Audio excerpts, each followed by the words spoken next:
Здравствуйте, в эфире программа «Акцент». В Якутске состоялся инфорум Союза журналистов России. Одним из спикеров выступил доцент Института масс-медиа РГГУ, эксперт медиа Toolbox Максим Корнев. Здравствуйте. Здравствуйте. Какая тема у вас была на инфоруме? Что вы рассказывали? И, собственно, и кто был вашими слушателями? Кто это был? Ну да, в этот раз я приехал с темой факт-чекинга. Я этой темой занимаюсь уже, наверное, лет 5. Так получилось, что я написал в свое время неосторожно статью про факт-чекинг на русском языке. И она долгое время была единственной статьей на эту тему. И вот если вы сейчас факт-чекинг наберете просто в поиске, у вас вывалится там, скорее всего, первая моя статья. Но не в этом-то суть. Суть в том, что с этой маленькой статьей я зацепился вот за тему ложных сущностей, фейковых новостей. То есть, когда я эту тему начинал, еще не было вот этого всего хайпа и шума вокруг фейка. А когда это примерно было? Ну, смотрите, статья у меня, по-моему, в 2015 году вышла, значит, зацепился я за нее где-то, наверное, с конца 2014-го. То есть мы в рамках, опять же, медиа Toolbox и в рамках сотрудничества с журналом «Журналист» все время искали какие-то важные, модные и интересные темы, да, то есть какие-то слова, какие-то понятия, которые еще не очень хорошо раскрыты, мы их находили и писали об этом статьи. И вот с этого все началось. А сейчас это уже такое вот, можно сказать, профессиональное хобби. То есть я коллекционирую какие-то фейки, какие-то вот курьезы. Правда? Ну, их много на самом деле происходит. Например, один из самых ярких. Ну, как у нас, например, журналисты ведутся на так называемое информационное агентство «Панорама». Вот забейте тоже в поиске ИА «Панорама», и время от времени с регулярным постоянством журналисты, не хочу называть громких имен, перепощивают. Попадаются на эти, на самом деле, очень веселые и забавные проекты. Вот, ну и так далее. Да, ну, там, до этого был Fog News, просто такой притча в языцах, типа информационное агентство Интерсакс, Смиксер, ну и так далее. Да, вот есть определенный набор таких псевдо-СМИ, которые иногда потешают профессиональную публику, ну и непрофессиональную тоже. Вот, собственно, чаще всего на них ловятся как раз сами журналисты. И вот для того, чтобы этого было поменьше, собственно, мы рассказывали сегодня про факт-чекинг, про основные принципы, про основные подходы. И факт-чекинг, опять же, в моем глубоком убеждении, это в первую очередь понимание принципов и основ. Да? Это оптика, очки, в которых ты видишь, что ты можешь попасться или не видишь. Да? То есть никакие там поиски по картинкам Гугла, никакие специальные приложения тебя не спасут от того, что ты просто делаешь вначале ошибку в голове. Да? То есть ты... Как распознать в итоге? Распознать очень просто. Всегда нужно задавать себе вопрос, почему я должен это перепостить. Чаще всего, конечно, в соцсетях фейки распространяются, да, или в WhatsApp, например, в мессенджерах.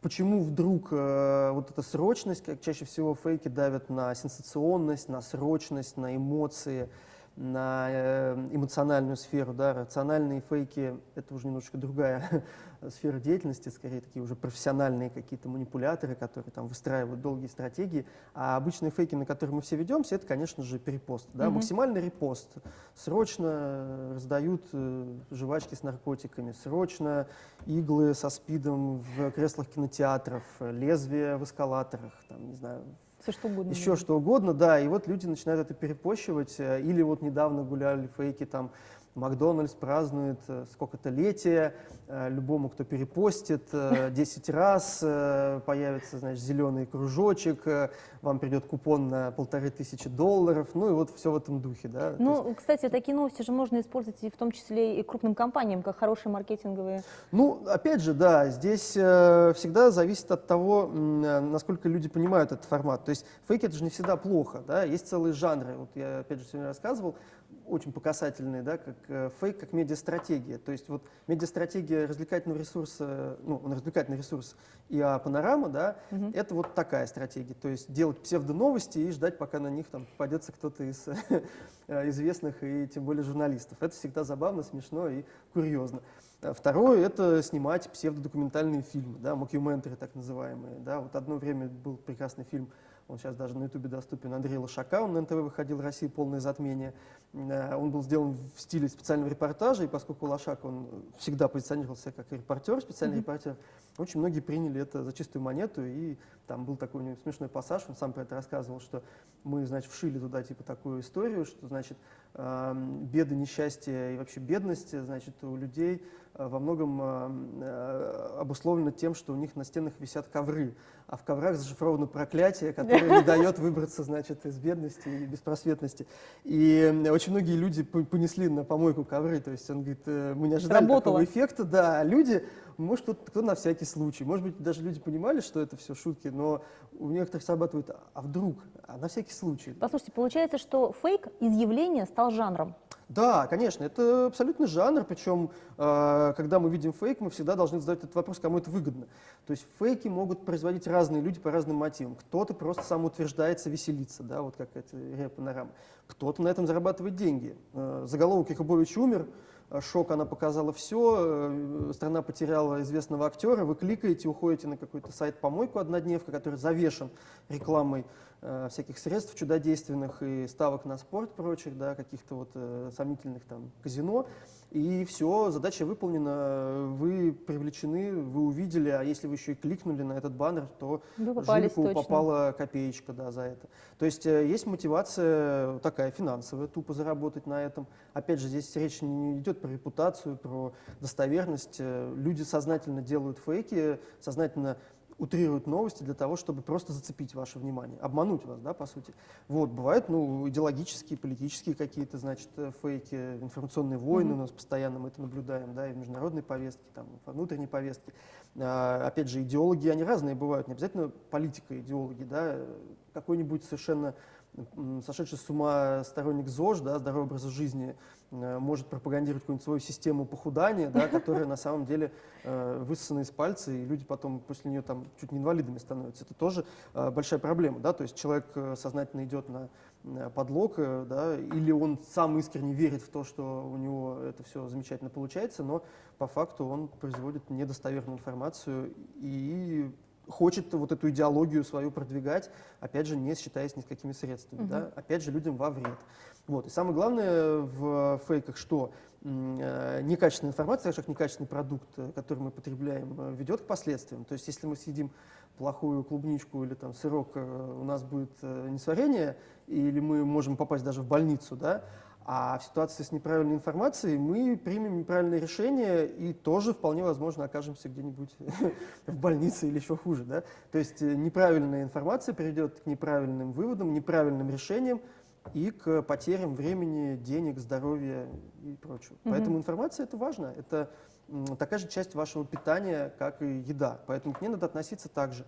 Не бесть бяку, мыть все внимательно. Тем более не репостить у себя в социальных сетях. Не репостить, конечно, это гигиена, да, то есть это вот мы же не поднимаем выплюнутую конфету с пола и не доедаем ее, да, то есть мы понимаем, что это что-то уже вторичное, это нехорошо, и 10 раз надо подумать перед тем, как что-то съесть или перед тем, как что-то перепостить. Кстати, сегодня в России социальная сеть номер 1, по-вашему, какая? Ну, есть разные цифры, разные статистики, разные замеры. Ну, конечно, по времени, проведенному в сети и по охвату, ну, конечно, ВКонтакте, да, то есть именно как сеть. Но, опять же, по времени, которое затрачивают люди на просмотр, YouTube, да, он тоже конкурирует. Опять же, есть некоторые гендерные истории, да, допустим, в мужской части более популярен, скажем, YouTube, а женская часть больше на Инстаграме. Вот, поэтому я смело бы сказал, что там ВКонтакте, YouTube и Instagram — это топы. Вот. Ну и дальше там уже в зависимости от сегментов аудитории, да, кто-то больше на Фейсбуке, кто-то может в Одноклассниках, кто-то там в Моем мире даже или в каких-то еще более экзотических сетках. Но мы все так или иначе соединены, да, в рамках многих-многих сетей, аккаунтов. И тот же мессенджер, да, они же тоже сейчас строятся очень сильно по модели социальных сетей. Ну, вообще, понятие социальная сеть, да, оно не из интернета же к нам пришло. Любая группа больше двух, ее можно назвать уже социальной сетью, да, потому что это социус, это люди, они соединены чем-то. Интересами, с родством, цветом лица, не знаю, кожи. Ну, естественно, вот не могу вот не спросить вот в этой связи, да, все-таки каждый человек ведет свою социальную страничку. И он пишет определенный текст. Означает ли это, что сегодня профессия журналиста все-таки уходит немножко на второй план, либо она размывается тем, что мы все уже немного маркетологи, немного журналисты? Очень правильное замечание. Во-первых, конечно, профессия размывается, и это ключевое слово — профессия. сущность, миссия, цель, как угодно, задача журналиста, она не меняется. Журналист, опять же, в моем представлении, это человек, который описывает, как устроен мир для других людей, понятным, доступным языком, для того, чтобы как раз принимать правильные решения. И в каком виде он это делает, неважно. Новости — это срочный жанр, репортажи, да, больше рассказывается. Раскрывается он там, через интервью, да, какой-то важный аспект. Расследование — это уже вторично, да, жанр вторичен, первично сама интенция, само намерение, для чего ты это делаешь. Поэтому с журналистикой еще другая проблема, то, что часто называют журналистикой, может ей не являться, да, то есть это просто работа в информационном поле. Кто-то там инфовойны ведет, кто-то продает свои товары, да. Проблема с теми же блогерами в том, что далеко не все честно ведут свои отношения с аудиторией, да, и в этом смысле блогер может быть журналистом, если он на себя добровольно это берет и как бы заключает негласный пакт со своей аудиторией, что я для тебя пишу честно, достоверно, открыто, моя логика прозрачная, у меня нет никаких других интересов, кроме ты, мой дорогой читатель, и я только для тебя стараюсь, да, вот он может работать в этом жанре.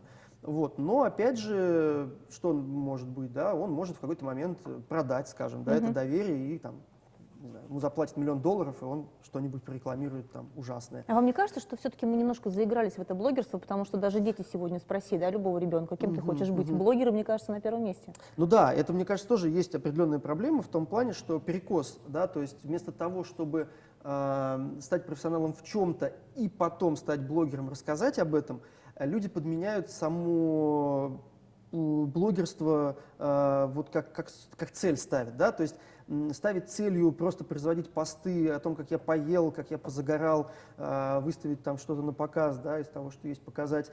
Это, ну, как бы очень примитивная форма публикации, примитивная форма авторства, да, то есть люди, ну, в лучшем случае там позавидуют или там, не знаю, полюбуются на Это, кого-то. по-моему, какой-то виртуальный эксгибиционизм. Да, это такой виртуальный эксгибиционизм, но он, опять же, в лучшем случае приносит какую-то эстетическую или релаксационную, да, как это раньше в теории журналистики, да, креативную функцию, да, то есть функцию отдыха, да, вот у кого-то глаз радуется, кто-то посмотрел, как кто-то там, значит, на море отдыхает, может быть, позавидовал, а может быть, наоборот, захотел тоже на море. Ну, то есть вот если так смотреть, то какая-то функция, конечно, может быть полезна в этом и есть, но сущности, конечно, это не добавляет никакого смысла, да. То есть одно дело, когда какой-нибудь столяр-краснодеревщик делает свой блог и рассказывает о том, как он работает с деревом, как получаются сложные фигуры, как он режет.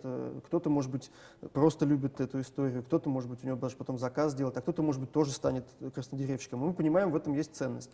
Вот. А постоянно вот этот лайфлогинг, постоянное просто слежение за самим собой без какого-то смысла, ну, это постепенно тоже уходит, да, поэтому мы видим, что хорошие популярные блогеры, они все-таки несут какую-то ценность, да, ну, там, опять же, по данным РИАБ, да, это российское исследование блогеров, да, институт или, не знаю, там, агентство, вот, ну, в общем, по данным РИАБ, Б на конце, да, там, самым высокооплачиваемым блогером 2018 года стал Вилсаком. Это техноблогер, обзорщик, понятно, бренды платят за обзор техники, но, опять же, когда он делает обзор, он рассказывает, как есть, да, то есть его аудитория ценит именно за то, что он четко, по делу, с юмором, да, рассказывает о том, что стоит покупать этот ноутбук, не стоит, стоит покупать это, не стоит, плюсы, минусы, подводные камни. То есть, да? если мой ребенок мне скажет, мама, я хочу быть блогером, Да. я должна сказать следующее. Сначала стань специалистом, Сначала а потом... придумай формат, придумай, почему ты должен быть интересен, и придумай, какую пользу ты будешь нести. Потому что